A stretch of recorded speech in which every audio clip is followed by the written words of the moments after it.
የጠዋት ፀሐይ በገጠር ተራሮች ላይ ስትወጣም ጭጋጋማው የአየር ሁኔታ፣ የወፎቹ ጩኸት፣ የለመለመ መስክ፣ አንድ ትንሽ ልጅ በአባቱ አጠገብ ቆሞ ሞፈርና ቀንበር ሲያነሳም ሕልም አለኝ።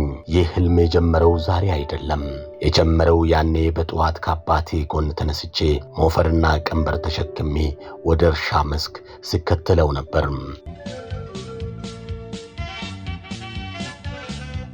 እኔ የገጠር ልጅ ነኝ። ብዙዎች የገጠር ልጆችን ሕይወት እንደ መጨረሻ እንደ መታሰር አድርገው ያዩታል። እኔ ግን የምለው ሌላ ነው። የገጠር ልጆች ሕይወት ባሉበትም ለውጥ አለም። ጠንክሮ ከሰሩ የትም መድረስ ይችላሉ። አማኑኤል ኃይሌ ተጓዡ ጋዜጠኛም አሁን ባለውበት የሚዲያ ስቱዲዮ ውስጥ በካሜራዎችና በዘመናዊ መሳሪያዎች ተከቦም ዛሬ ላይ ቆሜ ትናንትን ስመለከት ያ በጠዋት መነሳት፣ ያ የእርሻ አገዛዝ፣ ያ ከብቶችን መጠበቅ ሁሉም ለዛሬ ማንነቴ መሰረት እንደነበሩ እረዳለሁኝ። የሕይወት ረጅም ጉዞ የሚጀምረው ከመጀመሪያው እርምጃ ነው። የኔ ጉዞ የጀመረው ከዚያው ከእርሻው መስክ ነው። አንድ ልጅ ከብቶቹን እያገደ በትልቅ ዛፍ ስር ተቀምጦ መጽሐፍ ሲያነብ፣ ነፋሻማው አየር፣ ትንሽ ሬዲዮ ባጠገቡ ቆማም። ከብቶችን ጥሩ ሳር ማብላትና መጠበቅ የዕለት ተዕለት ተግባሬ ነበር። ነገር ግን በዚህ ነፋሻማው ጸጥ ባለው ስፍራ ሜዳ ላይ ቁጭ ብዬ ማንበብ እወድ ነበር። ሬዲዮ ማዳመጥም ሌላው ፍቅሬ ነበር። የጋዜጠኝነት ሕልሜ ጸጥ ባለው ስፍራ በእነዚያ ረጋ ያሉ ቀናቶች ነው የጀመረው። ከውጪው ዓለም ጋር የሚያገናኙኝ ያቺ ሬዲዮና የማነባቸው መጽሐፍት ነበሩ። ያኔ ነው እኔም አንድ ቀን ድምፄን ለብዙዎች ማሰማት አለብኝ የሚል ስሜት በውስጤ የበቀለው።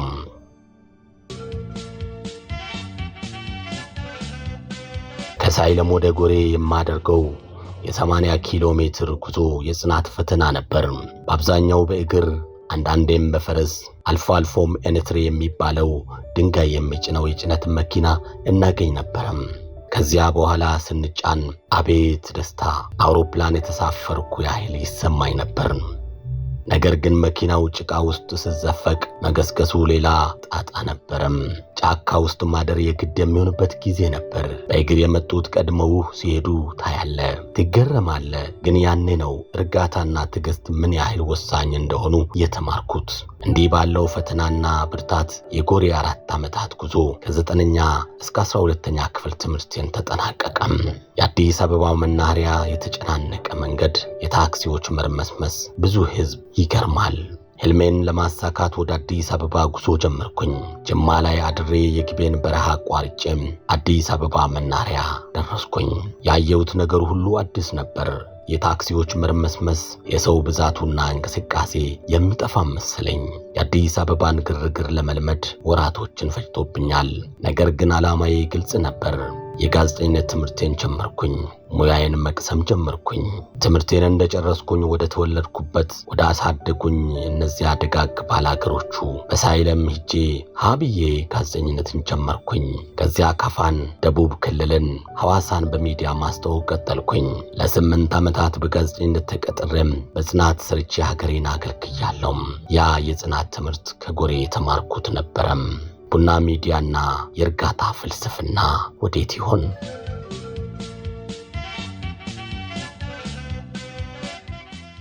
የቡና ሚዲያና ኮሚኒኬሽን ቢሮ የሥራ እንቅስቃሴዎች፣ ተጓዥ ጋዜጠኛ አማኑኤል ኃይሌ ቃለ መጠይቆች፣ የኢትዮጵያ ታሪካዊ ቦታዎችና ባህሎችን የማስተዋወቅ ሕልም ነው።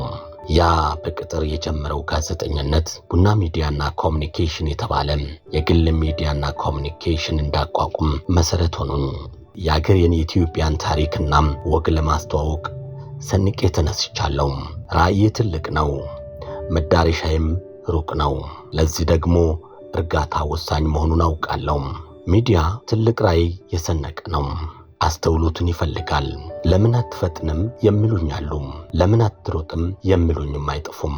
እኔ ግን እርጋታ ወሳኝ ነው እላለሁ።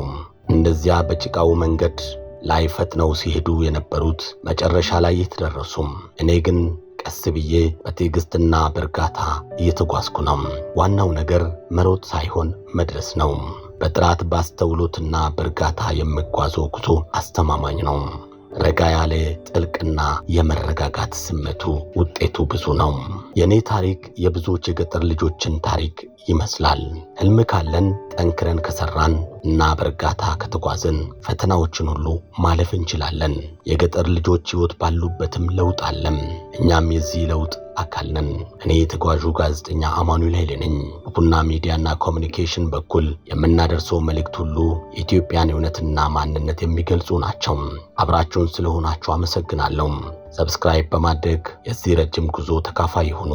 ሰላምና ጤናን በያላችሁበት ተመኘው። ተከታታይ አስገራሚ የሆኑ የጉዞ ታሪኮች ይቀጥላሉ።